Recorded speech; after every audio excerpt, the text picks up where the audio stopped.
નમસ્કાર મિત્રો, હું છું જયેશ હિરોપરા। આજે વાત કરવાની છે કે પોટાશ તત્વ વિશેની। તો કે પોટાશ તત્વ છે એ મુખ્ય તત્વ નાઇટ્રોજન, ફોસ્ફરસ અને પોટાશ, આ ત્રણમાં મુખ્ય તત્વનું એક ત્રીજા નંબરનું તત્વ છે।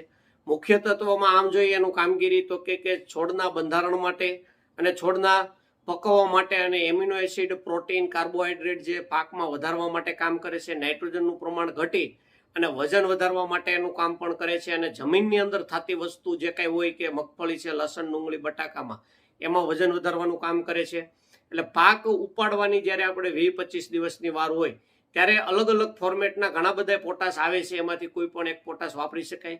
એમાં હેવી કાળી જમીન હોય અને એસિડિક જમીન હોય તો પોટેશિયમ ક્લોરાઇડ વપરાય, અને મધ્યમ જમીન હોય કે લાઇટ જમીન હોય અને ઊંચી પીએચ હોય એટલે કે ક્ષારવાળી જમીન હોય તો કે પોટેશિયમ સલ્ફેટ વપરાય। એ ઉપરાંત પોટેશિયમ થાયોસલ્ફેટ છે, પોટેશિયમ રોડોફાઇટ છે, આ બધા ઉપયોગ કરી શકાય। નમસ્કાર।